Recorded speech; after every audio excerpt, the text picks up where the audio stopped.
All right, welcome back to the Mayorverse, everybody. Thanks for joining us. We have some very special guests today. We are interviewing several people from. This is something I thought about too. Is I'm going to introduce everybody as being from Mass Luminosity, but there's several different projects here, and we're going to get into all of that. So before we go any further, thanks everybody for joining me. And if and second thoughts, rather than even risk butchering everybody's names, why don't I just allow you guys to introduce yourselves? That'll be the best way to handle this. Oh, well, thank you, Ryan. First of all, we're excited. We're all excited to be with you today. My name is. I'll introduce everyone for you. How about that? My Okay. name is Angel Munoz. I am the CEO, founder, and president of Mass Luminosity. With me today is Theodore Atroshenko. He's the chief technology officer for Mass Luminosity. And also with us today is our CMO, chief marketing officer, Kimberly Visurraga. So all of us are here chatting with you. And as you said, we do have several projects that we're working on at the same time. So we're happy to chat with you about them. Yeah, thank you. So I first became aware of you guys and kind of discovered you guys when I heard that your company had an upcoming streaming platform in the works, and that's called Beam. And we will get to that. But before we get there, we're conducting this interview live on a program called Beacon, and I thought it would be a good place to start because that's what we're using right now. And I thought if you guys could just introduce what Beacon is and we'll go from there. Kind of tell us a little bit about your company's history, how you got here, and then what are we looking at? So that would be a question that I think would be mostly directed at me. We launched Mass Luminosity. I think it's almost been 12 years now, and we didn't really have a business plan when we launched it. It was primarily financed by me originally, and we certainly thought that we could make some contributions to in the area of communication when it came to online communication. And we started we started by creating a Facebook page. And since my background and the background of Kimberly Visaraga and indirectly of Theodor Atrashenko was in gaming, we focused on that demographic. And as you know, Ryan, that's a very difficult demographic to address because it's high skepticism. You have to really kind of prove yourself. Are you telling So me we that gamers are launched a opinionated? yes, exactly, absolutely. So we started with a Facebook page and we hit the right note from the start. Our page, this is in the early days of Facebook, our page grew to have over 1 million people on it, active, like it was a crazy active page. And we partnered with tech companies that were in PC gaming, from companies like AMD and obviously their division Radeon and just a number of a Logitech, number of major companies. In fact, we have 50 companies that we were partnered with. And what we discovered in that process was that um, um, Facebook was did not, the people that we had worked so hard to build as a community, they didn't think they were ours. They thought they were theirs. And then they started charging us to be able to communicate with them by, basically boosting posts and advertising and all that. And I felt that that was a big violation of the role that they should have. So I asked Theodore if he could create an interface for us to bring people out of Facebook into another environment, and um, and with that we created a social network uh, directed specifically at PC gamers and technology enthusiasts. And initially we referred to it as Gaming Tribe, and now is worldwide known as just G Tribe. And we nearly now have um, 6 million people on it. So, obviously not a competition to Facebook, but getting 6 million PC gamers to gather anywhere, as you know, is a big accomplishment. So, So, so what we realized is that, our staff is from all over the world. We were hiring from the people that were fans of ours. So, Theodore lives in Portugal and I live in Dallas, Texas. And then Kimberly just happens to live in Dallas, but we have employees all over the world, literally all over the world. In fact, I was just interacting with one of our long term employees that lives in Indonesia. And, so how do you communicate with them? So we were trying Skype at the time and all these solutions. And it's beyond me to criticize the efforts that other companies have made that have been so successful, but it just didn't feel real. It felt like I was talking to some, you know, facsimile that did not feel real. And with that, the question that I asked Theodore, because he's our, he at the time he was our lead programmer, is can we do something that feels like you actually are making contact with another human being?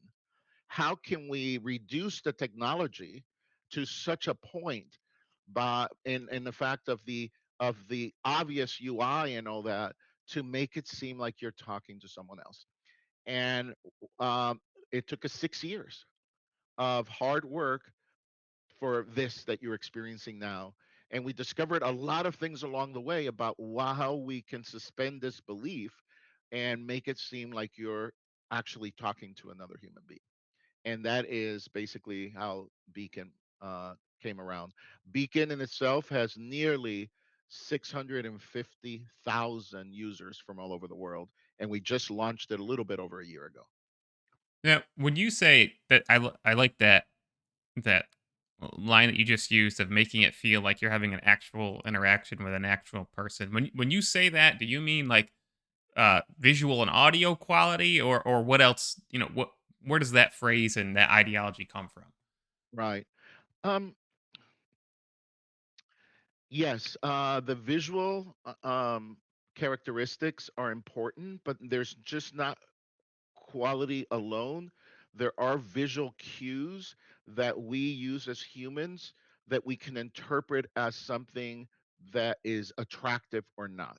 So, for example, um, if you, when you as a gamer yourself, you know that games tend to saturate their colors, and we decided to saturate certain colors. So, in fact, like the colors that I see you in are very neon like right now. Hmm. Yes, normally they will be that way, but we love saturating the reds so your shirt pops out, with the reds that it has in it, the reflection of light on your mic on the protector that you have.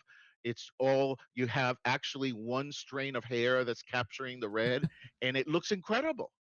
And that kind of convinces me, something inside of me, that I'm actually talking to you, Hmm. not to a facsimile of you. Another thing that we discovered along the way, that actually all you have to do is look at the transformation of movies, is that landscape is what we right away. The eye has more peripheral vision to left to right than it has up and down. So so that's the natural way we see. We actually see the world in a landscape format. So actually, instead of the squares of most of the audio video communication platforms that are out there, we actually expand the image and we call it the ultra wide view. And just like your televisions, your monitors, everything is in that direction now. So that's another thing. And of course, what how many frames per second do you have to support for it to feel real? That's an important question, one that our competitors, I dare to say, have not asked themselves, because they operate at the 10 to 12 frames per second. We operate at 25 to 30, and in our next generation, we'll try to push it to 50 frames per second, Wow. or 50 to 60. So we want that fluidity of movement that you're from. PC gamers get it right away. They're like, of course that's going to be better, right? Hmm. And then, of course, what is the resolution? So, where our competitors live at 480p to 720p and call that, ultra HD, we live at 1080p to 4K and can support up to 8K when we have the cameras. So the amalgamation of all of those things produces an image that rivals any platform in the world. And if it was easy, it would have not taken us 6 years to produce. So this is a lot of trial and error. And Ryan, I have to say, this is the closest in my career that I thought that I would fail. I went into this thinking this is going to be easy, and it was the hardest thing we've ever done to get this kind of and then as Theodore likes to point out, then there's the quality of the connection, and then there's syncing, lip syncing. You have to make certain predictions and all that. There's a number of things that actually trigger that suspension of, it basically is the suspension of disbelief. you Hmm. now are you now are talking to someone, and what is the consequence of that? One of our partners that we're going to announce fairly soon.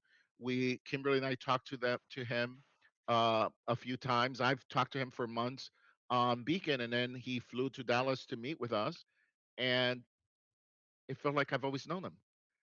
That the when you I don't know if you ever met like a actor and actress or something like that you see on the big screen, and then you meet them and you're like, wait a second, I didn't know they actually look Yeah. like that. You know what I'm saying? That did not happen at all. You never I want to don't. meet your heroes usually. That's right. That's right. In this case, he was identical to what he, his manner, everything had come across perfectly, and that's when I knew we had definitely bypassed the standards even of Hollywood in what we do. So, I hope that So answered your question. yeah, definitely. And for everybody who's watching this right now on stream or later on YouTube or whatever, what you're seeing on screen right now is the actual Beacon interface. And it was extremely, this is basically, I tinkered with it for 5 minutes maybe prior to this. It was super easy. Kimberly sent me a link. You click the link and it opened right up, and all of your settings and everything is right on screen. It was definitely very intuitive. And I find it interesting, and maybe you can elaborate on this, that it's all done right through the web browser. That I click the link and everything's right in the web browser. And not to sound biased or anything, but I know I use Zoom at work a lot because we have to at my job. We use Teams, and there's always like window upon window popping up, and then what something goes wrong in that transitional process, and this just opens right up in the web browser, and everything is here. And I will say that the three of you, your visual quality, your camera quality is it's great. It's probably the best I've ever seen on a call like this. Thank you, Ryan. Thank you for that compliment. Yes, you got it completely correct.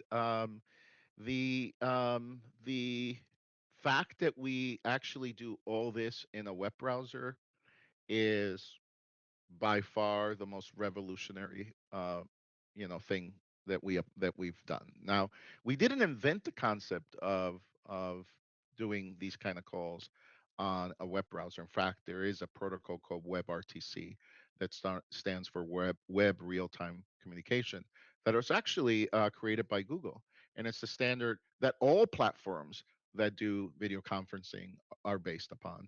And then there's WebEx, which is Cisco's um, video conferencing service that originally was only on a browser. And to be fair, Zoom can support browser calls. We just decided that if you think about it, the web browser is the most installed application in the world. And why people don't want to install new things. It's They true. just don't. They just don't. They go, oh, I already have Zoom. Well, yeah, that's fine. So here's the great thing about it that you also didn't mention, but you didn't have to have a Beacon account to join the call. Hmm. True. There's no updates that you have to wait for. Nothing. Everything is done automatically. I have to credit Theodore for that. I did not want this. I wanted to compete in the app, and he dragged me crying and kicking and the whole thing. And he was right, and I was wrong. This is the best way. Now, eventually, we may have an app, but right now, look, we have produced the impossible, a higher quality of communication in a format that we do not control. We do not control Chrome or Edge or whatever or Firefox or whatever. We don't control those. So we have to actually, for each web browser, we have to be aware of the restrictions and all that and change our software to detect what they are and make it work, you know, in that platform. And it was more difficult, but the rewards are here. Another thing is that is very important and it's easy to miss is as your audience is watching this, they don't see a UI. Hmm. The UI disappears. Hmm. And why? Because having buttons around people is not. I could imagine that you would have like this cutout around you with buttons and all that, and walking around. That could be a commercial for us. You know, here's what communication looks for everybody else, but for us, we if you move your mouse, like if you were to move your mouse over the screen, then your audience will see all the options Right. come right into focus, and then they slide away. And that's I just because did I that want live my as you were talking about it, just so you oh, know. that's great. And that's why and the thing about it, thank you, Ryan. And the thing about it is why? It's distracting. It's distracting. So anyway. Should And I then you can show your audience also that if you double click on me and we're just talking and the other people are silent, then I maximize. And now they have a full view of my office. So they're looking at statues and they're looking at that's the natural way. We as humans, we want to look around. We don't want to just stare like a creep at somebody and just be focused on their face. That who does that in real life? No one. So we want the environment to be part of the conversation also. should I think when I started up my end, I think I only had it in high definition. Should I change this to 4K like live during the call right now? Of course you can. So now explain to me how to do that again. That's going to be theater. Settings in the top left corner, Okay. the video, and then if you have 4K camera, it will give you a 4K option. I think I had that, but now I don't see it for some reason. But that's probably because my camera can't do 4K. I'm guessing. I see the ultra Yeah, wide view option and reduce motion yeah, and mirror and all that stuff. there are, yeah, Um, there are some settings there. yeah. But that would change your basically your camera's quality. So we all have. I don't know. Angela may be doing 4K right now. I am. You I guys am. look Yeah. incredible. I on my end, And I you don't guys think look you Kimberly's guys an look ultra better than me. wide. Kimberly, you may want to switch to ultra wide. I don't think you're an ultra wide. Why is it? It keeps forgetting that she's so. I don't But think I anyway, am either. Oh, here, let no, me you put are. You let me. definitely are. Okay, I think you're an ultra wide. Yeah. okay. The HD. Yeah. But that's how simple it is. People are seeing the settings here. They're all very So simple, very intuitive to yeah, change. that's actually the biggest challenge we have. People actually um want to make things a little bit more complicated because everybody else is more complex and we made everything simple. So, Oh, you know, that's that. I love that. there he is. Now Kimberly's on ultra wide. Okay. So, mhm. Um, so I want to talk about Beam, and one of the reasons why I personally quickly, I did a YouTube video about it before, quickly gained interest in Beam was because you guys have, we're looking at it right now, an existing product that's obviously of great quality, and that whenever I look at any new product or any new company that announces something or whatever, I'm always looking at the history of what that company or the Yeah. individuals involved, because we all know, especially these days, as we've seen many startups recently disastrously explode without a lot of history, and it's been all over the mainstream news. You got to be careful about where you know you pick and Yeah, choose. What what you actually yeah, no, I get that. I get that. I see Yeah. it all the time. I used to be an investment banker and Okay. Kimberly was too, by the way. So we know what smoke and mirrors look Yeah. like Right. and what's reality. Right. And so I'm going to pass it on to Theodore in a second, but let me tell you a few things about Beam. The first question we always get and says, "Wait a second, you guys stole the name." That was Mixer, the original name. Well, we found out something very interesting. They had not filed for a trademark on that name. And since notice, if your audience will probably Because notice Beam was a that startup at first, right? Because Microsoft right, bought right. them. No, and they great startup. No, I have nothing against them at all. In fact, I admire them. And but bear in mind that first, our company's name is Mass Luminosity. Obviously, a something about light, right? Our product is Beacon, another light reference. So Beam felt very apropos for us. But we filed for a trademark, and it's been granted. It's been approved, but not granted yet. So we soon will be able to say you'll see the registered trademark, which is the circled R. So while some people go, well, you're going to get sued by Microsoft. No, not anymore. They had their chance.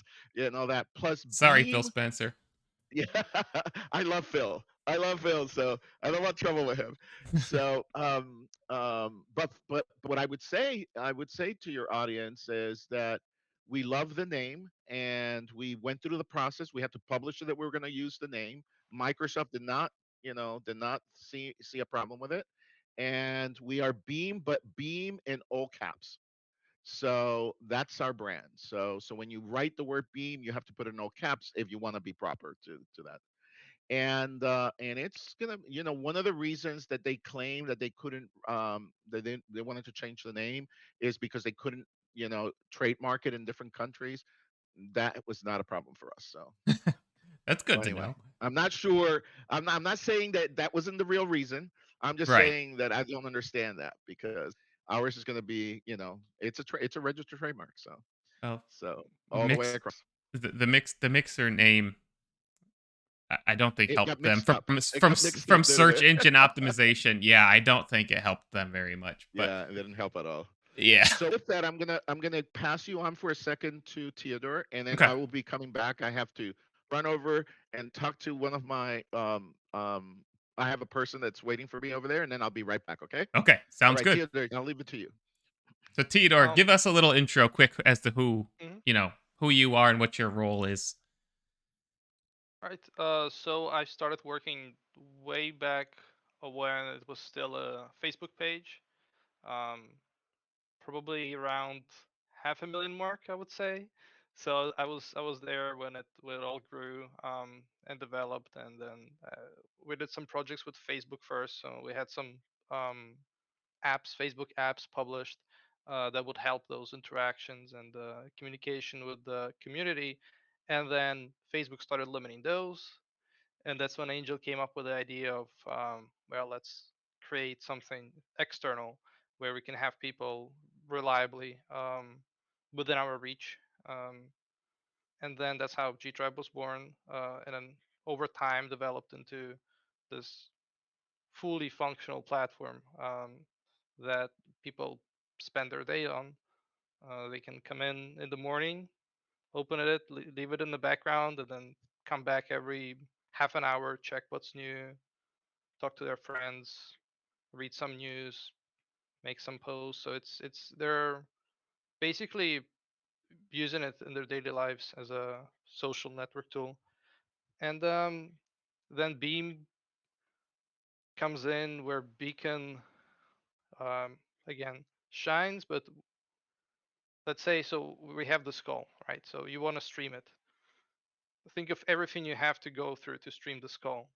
We've had a short moment there of panic, which is over now, I'm sure, that something technically wrong could have been going on, and we Yeah. will only figure out like a minute or two later when the live feed is like completely utterly broken on Twitch.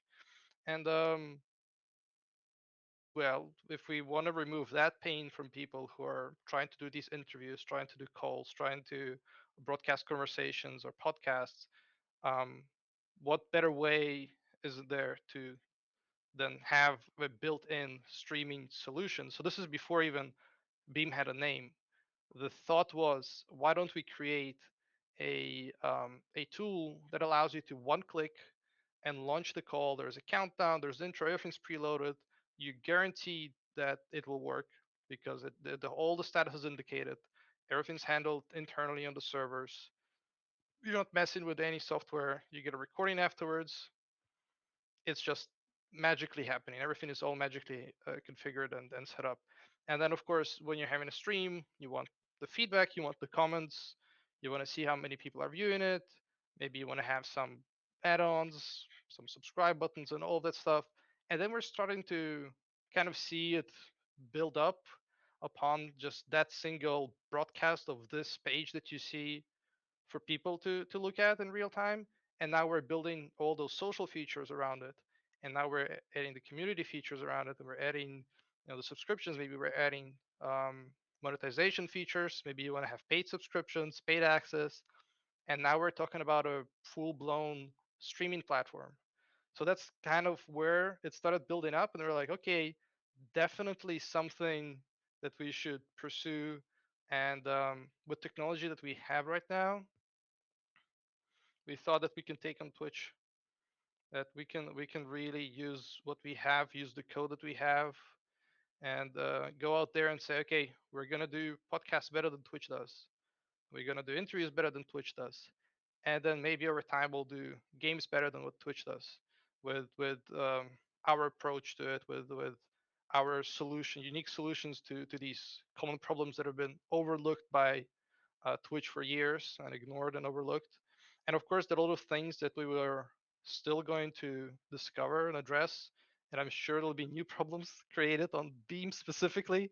And people will be like, oh, it's too much quality. I don't like that people can see those pixels there. And and whatever it's going to be, that there's going to be annoyances from our advantages. And yeah, so it's an evolution of having a high quality communication tool to be able to broadcast and reach a wider audience using those same technology. So would you say that, and by the way, Beam is expected to go into its earliest phase of public testing. Is it spring 2023? Am I remembering correctly? Yeah, that's so right now that's the planned launch date. It'll be an Okay. open beta in late spring 2023, and we'll have closed beta earlier than that. So we should be getting people sometime in winter to start testing the basic functionalities. So, and we'll elaborate on this, but something that I'm immediately thinking when I think of Beam is that streamers spend s- an insane amount of time and money trying to get um their look down on stream, and by that I mean everything: the video quality, audio quality, their the setup, all the tech stuff that comes with it. Like literally, it's a never ending battle, right? Anybody who's ever been a live streamer knows this and understands it. And when I look at Beacon, and maybe you could speak to this, and I don't mean to make the assumption, I look at this, seemingly insane, if you don't mind me saying, level of visual quality. I'm sitting here wondering if me as a streamer and I'm going live on Beam, is that something that you guys are looking at, is kind of making giving the streamer basically a better look easier without having to go the lengths that they currently have to with because I look at the rooms that you guys have and they look pretty natural. It doesn't look like you're you know piping in insane volumes of light to give you. I mean, they're well lit rooms, but they're not like, I don't see thousands of dollars of lighting equipment all over the place, and the quality is great. So is that something that you think Beam is looking to deliver? I think so. Yes, I think that the way we will teach streamers on Beam to set up their first stream, basically just starting off, it will be a much easier setup. It'll be a much cheaper setup, and it'll be much more available setup. So you don't have to be tinkering with all of those settings and all of the plethora of tools and OBS, and then have all the for the recording separate tools, and then for audio separate tools. So we will try to streamline it as much as possible. Which, by the way, Twitch has absolutely all capacity to do, and they don't. Mhm. So they have the power and resources to just take it upon themselves as a challenge and then solve it, provide a tool for everyone that simplifies it and then allows new creators to have a basically easy onboarding and remove those obstacles. But they don't do that. It's not in their interest. And I think that that's also an opportunity for Beam to shine and to attract new talent and people who are afraid to start on Twitch because of all those long guides. Okay, how do I set up this? And Yeah. then there's a 10,000 or 100,000 results on Google if you search for that Mhm. specific issue or thing you're trying to address. And we're kind of like a one-stop shop. I think that that can help people get started streaming, and it's going to be great right away. Like it Mhm. will be hard to mess up if you follow the guide, and the guide is very short and simple. And yeah, so I think that we'll save people money, and we'll get more people online and live and give them the voice with Beam. You Without know, going can I jump in there, Yeah. Ryan, on that one? When you really analyze the state of affairs when it comes to all types of audio video communications, be it video conferencing or be it streaming as you're addressing now, really what it ends up being is what is the purpose and motivation of the people behind it, and and that really defines the difference. So we're sort of in a category by ourselves. No one um, really believes in the small streamer. They just don't. Mhm. Even look what Mixer did. Look what I mean. Everybody that comes competes, they go after the big streamers because it's apparently an easy way to get to the millions of dollars for them and attract major advertisers and all that. We're just simply not that way. Or not So if we you want to look at make what it. happened with Mixer. Yes, exactly. And we know what they paid. It was, scandalous money.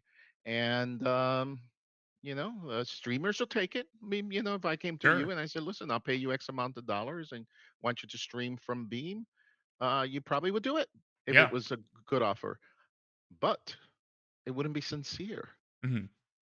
So, we want you to use Beam because it is better, and it's a group of people that are motivated to make sure that you, as a not a top streamer, but with that, you can feel you have all the tools available and you have access to management. When is the last time that you talked to anyone in management at Twitch, for example? Where are these people? That is the answer. You Never. yeah, exactly. So here you're talking to the three people that are the three officers of the company. We've been this way forever. Mhm. So this is, if you look back, anyone can email me. Like, my email is completely public. Yeah, you And guys were very easy to reach. yes, yeah. And we want to stay that way. So our motivation is, how do we provide the tools, support, and experience that is better for that small streamer. Small in the sense that, they don't have millions and millions of followers. You know, we're not going to go after those big streamers. We're just not interested. Mhm. If they want to come, fine. But they're they're not only expensive because they demand more. They're prima donnas, most of them. I don't mean to criticize them, but they are. And but I guess I do mean it. And and Don't and back but down. beyond that, they put demands on the network. They put demands on that. It's just expensive. It's just expensive. But Mhm. so we'd rather go for the mass. And you know what? We have 13,000 people signed up for the Beam beta. How does that happen? We haven't Yeah. even advertised it. Right. Right. How does that happen? That tells me one thing. There is an appetite for something different, and people are That's tired of monopolies. that's So anyway, so I wanted to interject with that. Yeah, no, and I think that leads me to my next point. You wrapped it up nicely, and this is, again, I think I said this during my video when I recorded myself essentially discovering Beam for the first time. Is I think Hmm. streamers for a while, multiple years now, to say the least, have had that appetite for something new. They've been looking for something. I mean, a lot of people are on Twitch because they feel like it's the only option. And I'm not bashing Twitch and saying that. That's just my assessment of how a lot of people feel. And YouTube has been making gains in the live streaming space, but a lot of their streamers also say, "Well, we still don't have this, we still don't have that." And Facebook seems to have really been struggling. And you look at these, multi-billion-dollar corporations who are struggling for whatever reason, apparently, to advance their live streaming, their platforms. And that makes me curious about Beam because there is something that people are looking for. People are looking for a new place to go or somewhere, some new tool that will advance their content creation career or capabilities or whatever. So, what do you guys think in the broadest sense when Beam is fully launched? What do you guys think that Beam will deliver that's going to be the thing that will draw people to use it, whether it be as a streamer or a viewer? I think will be what we find by already the people who we're talking to. Excuse me, my cat wants to knock my microphone. She sees an object near to my face and she thinks it's attacking me or something. She wants to destroy it. So I think that the audience already is telling us that what they value the most is it's an intangible. Actually, it's not necessarily the tangible of a better experience, but it's the intangible of people who are motivated to provide them with the tools and with the support that they need. And really, that's at top of their list. Hmm. Yes, I'll be good to this, and I'll be good to, goes down from there. And of course, we're going to provide a visual experience that much better. I mean, I felt bad when Twitch's source code was leaked, Hmm. but we looked at it and we couldn't believe it. I mean, we saw technology there that is at least 7, 8 years old. Yeah. What is that all about? Hmm. And as Theater clearly and accurately stated, is they have the power, the resources, the money, frankly, to Amazon, fix that. hello. But they don't, because Yes. they don't need to. Hmm. And um I love going into battle with giants. Hmm. So, because the ring is the same size for them as it is for us. Hmm. So, yeah, they can outspend us, they can advertise, they can do all kinds of things, but this audience is not easily fooled. Hmm. And as you well know, um, most of the audience that is in PC gaming basically grew up with the internet.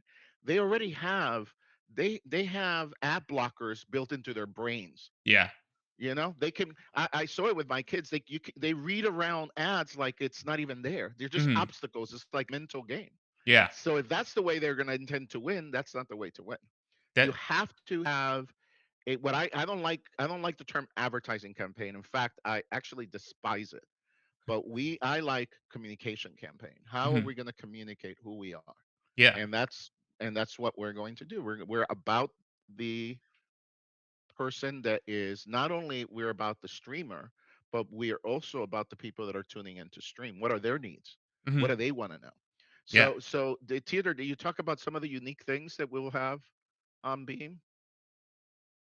Nope, Do you talk about the camera? nope. That's Go. so I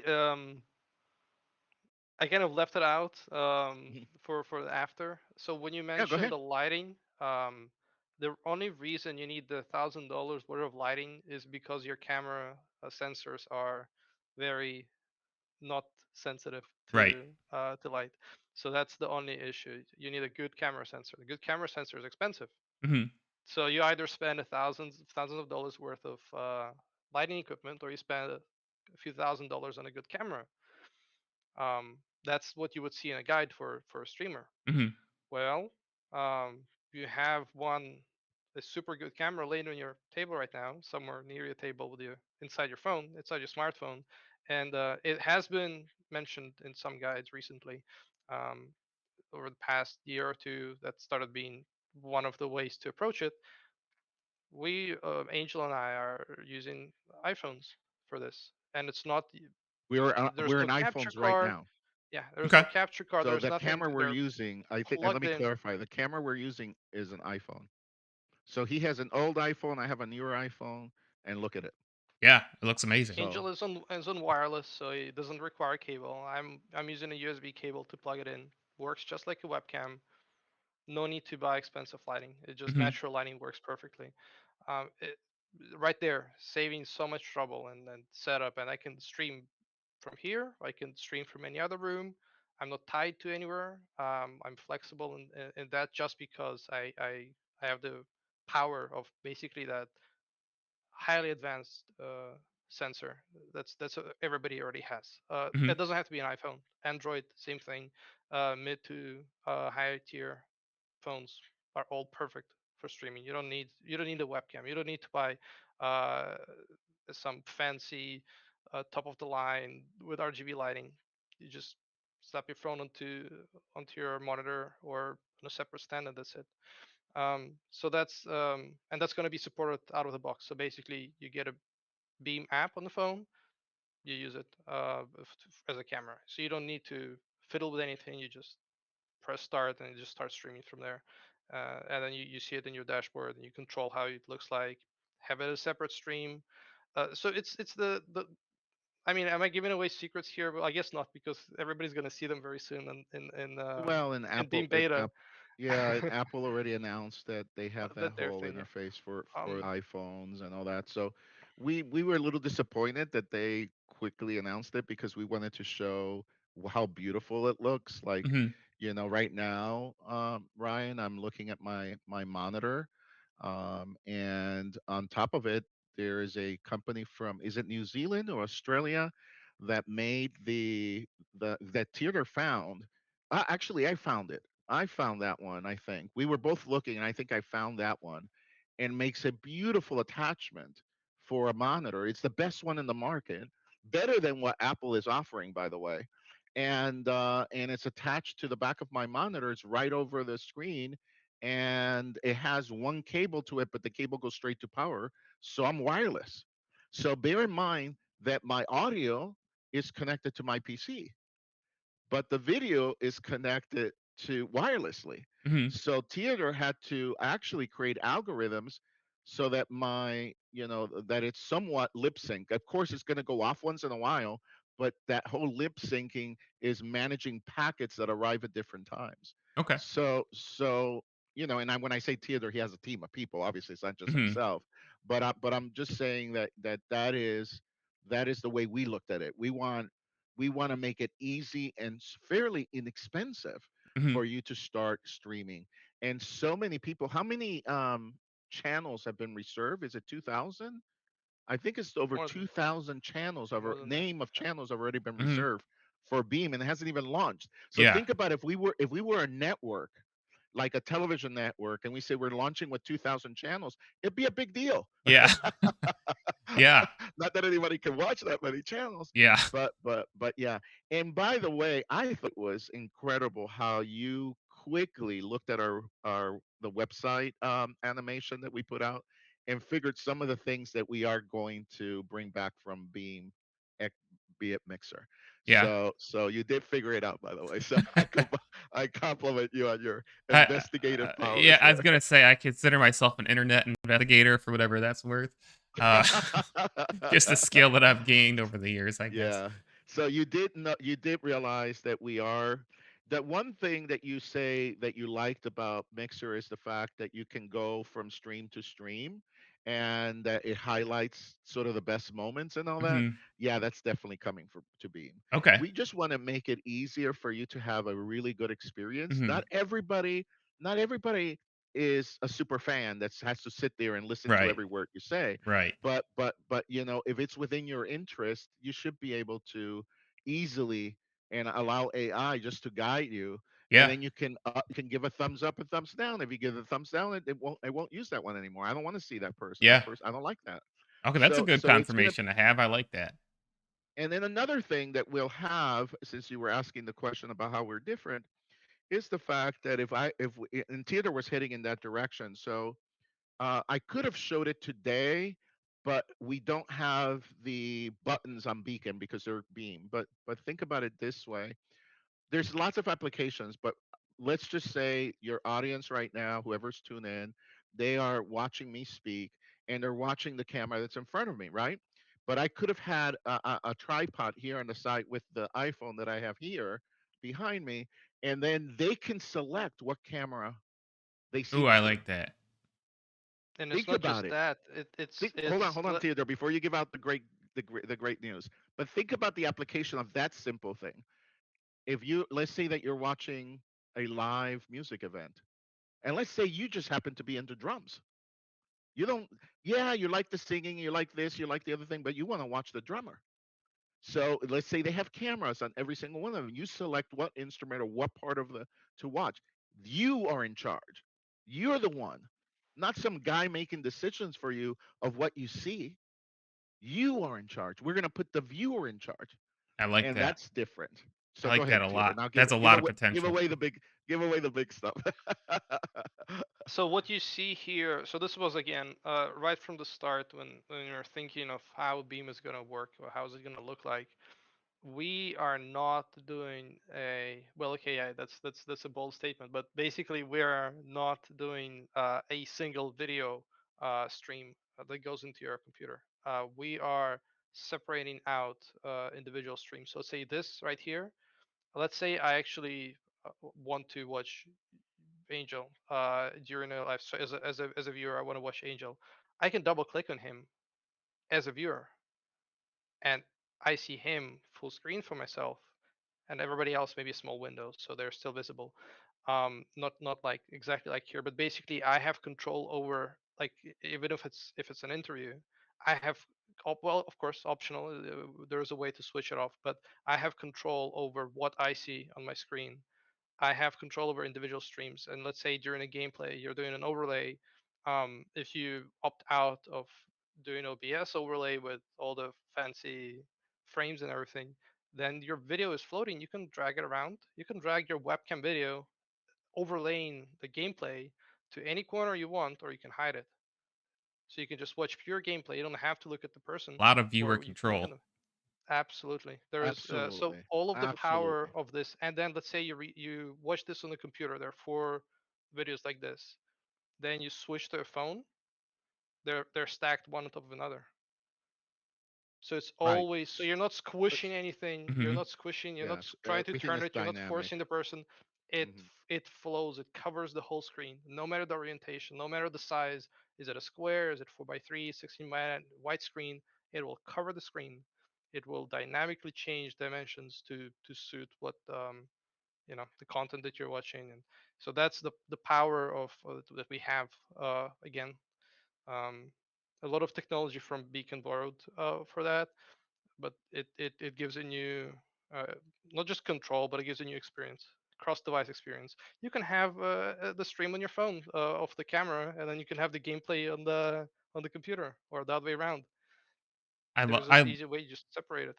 I love the music example that one of you guys just gave, and the first thing that my mind went to. I mean, it's like the user control. Everything we just talked about is amazing, and it seems like an advancement for the live streaming space as a whole. But this is gonna be a complete tangent. But when you just described the music thing, it reminded me of. I'm a big fan of Jack White, the White Stripes. It has a number of groups, and he has a band named the Dead Weather. And Jack White, most people know him as a guitar player. But in the Dead Right. Weather, he plays drums. And I remember going to my first concert for the Dead Weather, and being a fan of Jack. Guys know the drummer is usually set back off of this. Way in the back. Yeah, and Jack White, if you know him, is a performer to the fullest extent. The guy is an artist. So I kept having that thought where, like, I love and respect everybody else in the band, but I'm like, I really want to see Jack in the back there on the drum. Like, that's who I want to watch. And that was when you say that, when you use that musical example, that that Yeah, just that's came to mind. yeah, and we these are the things actually that we have been able to envision. Give this to people and they'll come up with all kinds of different ways, things we can't possibly even imagine now. Hmm. That there'll be, shots, something in another, because we have integrated so well the wireless and online component of having cameras integrated. The cameras could actually be anywhere, Right. and all streaming into one location at a time, and you're selecting. Yeah, I love that. It could be mind blowing. People could get Yeah. really this Kimberly and I met yesterday, and I was telling her about this, and it's become an obsession for me.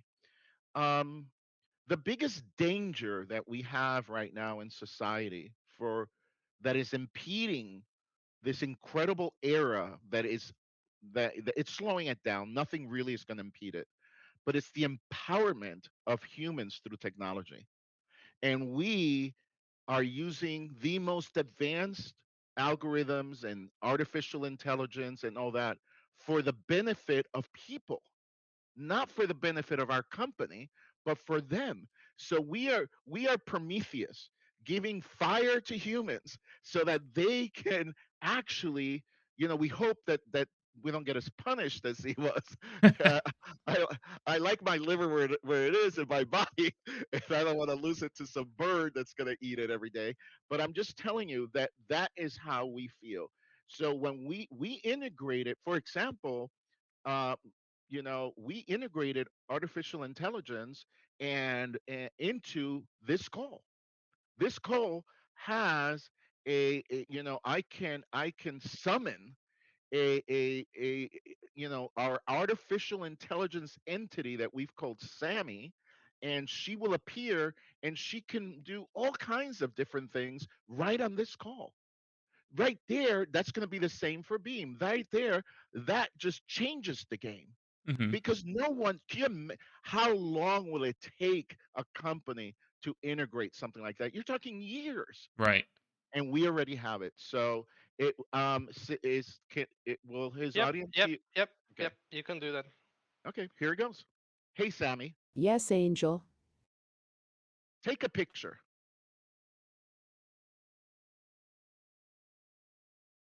There it is. And Angel surprised me before we went live by playing some sounds through my headphones I was not prepared for, which played on respectively one side and then later the other that were so realistic that I literally thought I was in a horror movie and that something was About to about get to, yeah, problematic. like a some kind of demon was knocking on my door or something, and I that's can play it maybe if they're on headsets. So my work. this type of audio only works if you're on a headset. Your ears have to be isolated from each Okay. other. So if anybody's on a headset, they will actually hear it. Base will they on their Yep, they can be. yep. The capture A lot of is people will also be stereo. watching this on YouTube later, so I assume All they'll right, be sounds hearing great. Okay, here we headsets. go. And Yeah, now the that's other side. super realistic.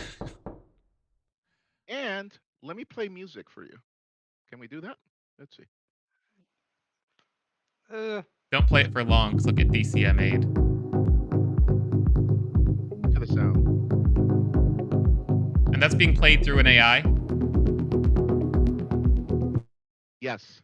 Okay. So Interesting. what we did is we integrated all these things into the platform itself. I know there's So when I simplification load the for platform, streamers, all yeah. these things are loaded into it. So yeah. So you guys have, uh, I mean, I guess that You you can, imagine a concert that sounds like that you're streaming. yeah. Every instrument is very well defined and they're spatial. That's next level. You guys, I agree. You guys have sold me on the tech behind Yes. Beam and Beacon, 100%. Um, Thank you. and that I think is why I'm interested in it. That's why I have I'm very interested to use it myself, and I plan to. And I want to ask a couple other questions that I know streamers will ask that are pain points on existing platforms. And That's perfect. Thank you. you brought up one of them, which is advertising.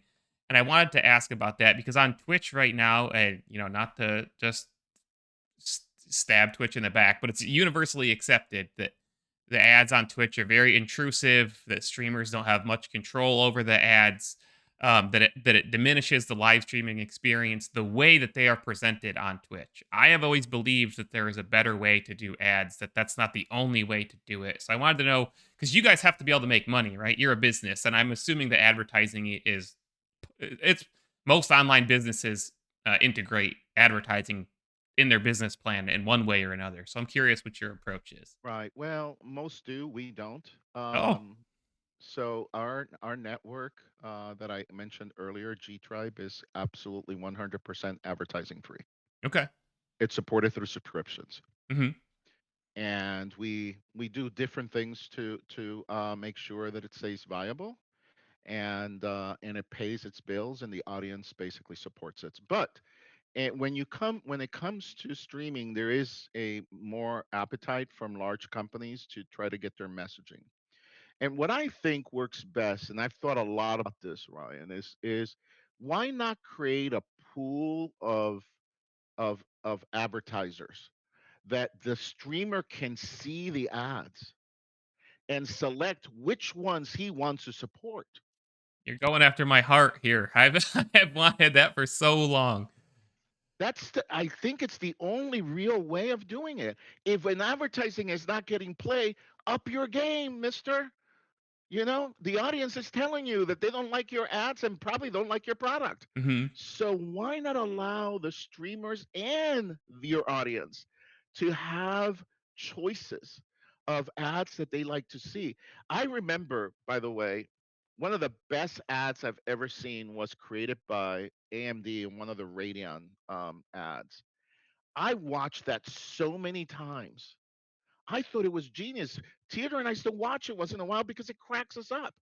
And it was called the Too Fast campaign, and it was this kid that they're interrogating, and they're basically saying to him, you were in Monte Carlo and you were here and you were there, how do you do this and all that, and it's just too fast, you can't move around that way.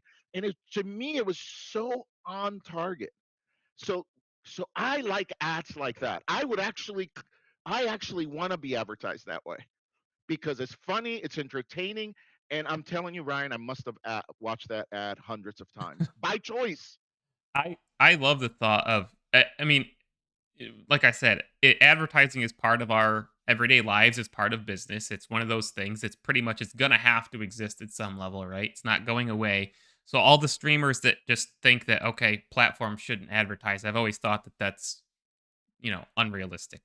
But having control over which brands get to be on my stream, I think that's a great idea because you as a streamer also, if you're an experienced streamer, you know what your audience might be interested in. You might That's not correct. care to run that ad for a pack of gum or for Taco Bell, but No. for the XPC company or Unless they pay whatever. a lot. Well, yeah, right, right. But they don't usually pay the streamer a lot, especially on No, Twitch. Well, no, we no, Uh, do. not We at all. do. We are different. So, um, Beam does not exist without streamers. Simple. The streamer is the owner of Beam, so you get the lion's share. So we will pay you 85% of the revenue generated from ads, and we will wow, keep 15%. that's And you heard it we're gonna here, hold you to and that, that Angel. is, and you can bank on that. That is exactly how we're going to do it. If That's we cannot make enough money on 15% plus subscriptions for those that have it, then there's something wrong with us. mhm, But you are the one that, look at that. You bought lighting, microphones, all that. You have an investment. You're taking time. You're probably juggling between a full-time job and your mhm, and your passion to stream. Wouldn't it be great if one day you made enough money that you can just stream and have different shows and expand, you mhm, create an entire network and all that? I hope that Beam provides you the opportunity to do that, and to hundreds of other, maybe even thousands of people around the world. me too, So, me too. Because there's a lot no, of thank people you. looking for it. That's for sure. Um, the only other I don't want to take up too much more time. I think we're little over our runtime right now. Um, Okay. the other just quickly a couple topics if we could touch upon the other big thing, and I think the answer to this, and not to load the question, but the answer to this one is kind of in the platform itself. Then, as everybody on these bigger streaming platforms, whether it be Twitch or YouTube or whatever, they always complain about discoverability. I stream for X number of hours, and I do this, and that, and nobody ever finds me. And moving to a new platform in general, people always hope that may help. And in this case, for certain people, it certainly does help for a select number of people. Everybody ends up becoming, not everybody, select people, obviously, if and when Yeah. Beam launches and takes The off. problem, yeah, that's an algorithm problem. So the algorithms are designed to recommend only. Look at the whole internet is built on that. Freaking Google search is built on that. It's a popularity contest. Yeah. Who pays? Kingmaker Who system. pays? Who makes? Who do you make the most amount of money, and who pays? And I'm going to say that in that sense, we're radically different. We want everyone. We want you to be able to search by interest and for it to give you a full listing of interest, and that you can keep subjects on the main screen that you get to decide, here are the things I'm interested in, so that you can see it. And also, why are new streams not featured? Why? They need that. They need that attention to get their streams off. I cannot tell you how many times I've done interviews on podcasts, for example, and we send an email, hey, watch it, and then thousands of people come in, and then the people are like, this is the most amount of traffic I've ever gotten, Mhm. and that's sad to me. Mhm. That is not a good moment. It is not a moment of satisfaction. How Mhm. can you be on a multi-billion-dollar company's network and get no attention from them Mhm. whatsoever when they can make you with one little feature? Yeah. So anyway, so yeah, we are. It's hard for anyone to believe that when I say that money is not our number one motivator, and expect all the skepticism in the world on that, but money is not our number one motivator. So we are definitely want to build something that we're all proud of. That's the number one motivator. That you may have just answered my next question. I had two more questions as long as you got time for them. Sure, go ahead. And the next one was, how will you gauge the success of Beam? In X number of, what how are you going to is there a time frame, or what is the deciding factor for you? Well, you'll be able to say this has been a So great. listen, when we launched G Tribe, we the first year I think we attracted 70,000 people. That was not success. Mhm. That was by any regular measure, that's kind of failure. Mhm. But we do not abandon our projects. Mhm. We just don't. You're not Google, you're telling me? We're like those crazy dogs that bites and do not let go. That's us. So I don't believe in failure. I just believe in outcome. If it's not the outcome that we wanted, and I'll explain to you what that is, what I think the outcome should be, then what we can change to get that outcome, and we'll try until we get it right. That's the product. That's how Beacon got developed. That's why So it's you're so great insane like because me then. yes. So anyway, exactly. So anyway, the what we want is 100,000 people in the first year on Beam. That's what we want. Viewer experience. That would be streamers, viewers, the whole You're right. Right. population. Everybody. It's very achievable. It's very achievable, but that would be our first. We do, like, we're launching Beacon Max, right? Which we haven't talked about. Beacon Max is the paid version of Beacon. And Beacon Max, like Kimberly and I were planning, what is success for us? If we get 10,000 people to pay us, right, in the first 3 or 4 months, that's success. Mhm. So we do realistic goals, and that way we're not doing crazy things to achieve it. And then the great thing about it, Ryan, is we're private. Mhm. I'm the single largest shareholder of the company. Kimberly is the second largest shareholder of the company. Theodore has a lot of shares in the company. We own the company. Mhm. So we are not have to report, quarterly growth and all that stuff. So we can try different things until we get it right. Now I think that Beam, frankly, will be the largest thing we've ever done. That's my prediction. Um, I could not believe how excited people were. Like you, many people were contacting us saying, "Wow, people look at Twitter. We don't know these people. They're going, Mhm. you don't know. They're actually promoting Beam and saying, hey, screw Twitter. Go over here and sign up for." Those are not our people. I promise you. We're not paying anyone to do that. That's funny. So anyway, so that I think that answers your question, is that Yeah. we have realistic expectations, and we want a total population of about 100,000 people. And if we exceed it and it's millions, great. We all get to celebrate, but that means more work for us. Yeah. So So we have a larger network, and what we cannot talk about. So the technologies that we use, we filed 4 patents, and we're filing another one at the end of this month. Um, and and we have a unique partnership that unfortunately we cannot talk about because then it'll clue our competitors. But I would say that we have a unique partnership, and that the latency levels on Beam are going to be some of the lowest ones that have ever been recorded.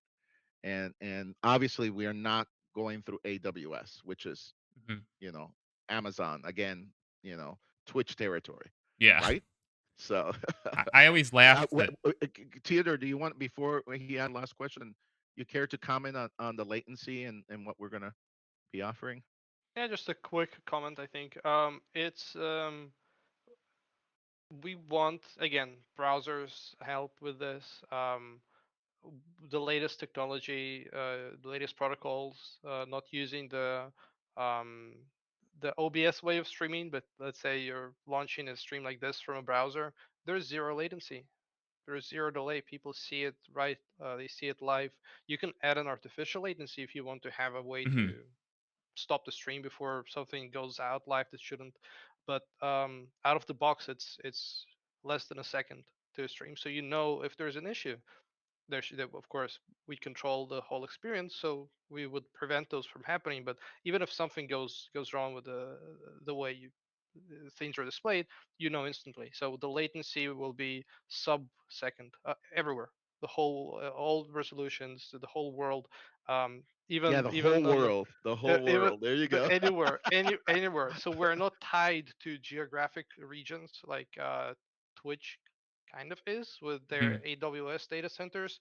We're beyond that. So we're using some very cool technology that's Yeah. pretty And how freaky. many countries will we have servers at to start with? Presence, the points of presence. Um, it's 120 plus countries, I Wow. believe.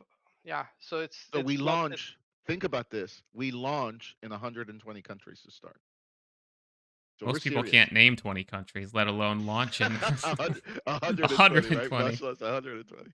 So yeah, so we we're certainly serious. I'm glad that you had the foresight and the intuition to go, okay, maybe this is real, because when we launch, it's global. It's not We're not launching in the US and then slowly moving it. Right. It's the world one time. Yeah. So I've seen a lot of streaming platforms, if you can even call some of them that, um, come and go, and people always jump on them. They're like, "This is the next big thing." And if you take 5 minutes to look into what's behind the scenes and stuff, there's a lot of red flags or even caution flags. Not necessarily, it doesn't mhm, mean that they're god awful. It just means that maybe they don't have the right ingredients. But you guys, like I said, and I'm not just saying this, are mhm. certainly giving me confidence in Beam, and I'm really Well, looking forward to you know, using it and Brian, watching it let me evolve. yeah, let me explain something so that to your audience, so that they're kinder with these efforts. Um, because of what Theodore said, we new technology. Because of our new technology and partnerships, uh, we are able to do something that no one has been able to do before. So to be kind to the caffeine and to all the other ones that were out there, the mixers and all that, it is very expensive to have an infrastructure to support streaming. I repeat, very expensive.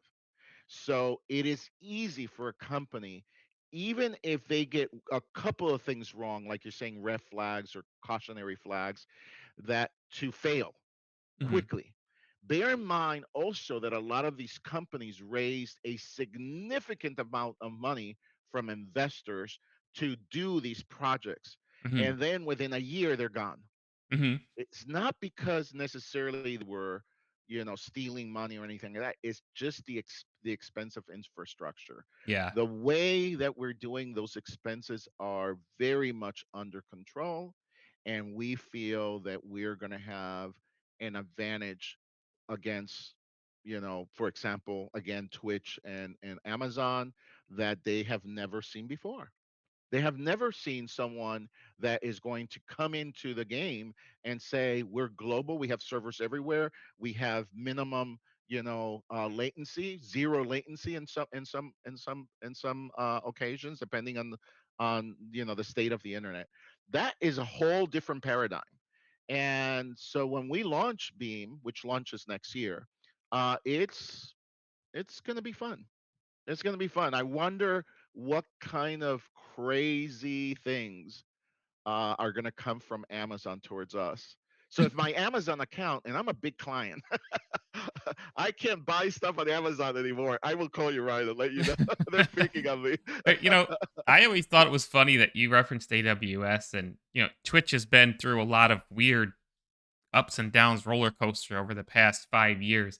I always thought it was pretty funny that they have Twitch, and at the same time they will sell you AWS servers to build a direct competitor to their service. I always thought that was I kind of could funny, not but understand that, and I would say that's weird. And also, it is, leads me to believe that you're it's not getting scary. the best connectivity, Yeah, and you're not getting the top bandwidth, and they're right. reserving that for Twitch. It's It's a little bit like doing business with like Apple. right. So with Apple, we have the difficulty of having to deal with a lot of the restrictions they apply to their platforms, and specifically to the iPhone, iOS, and they're not the same restrictions for FaceTime.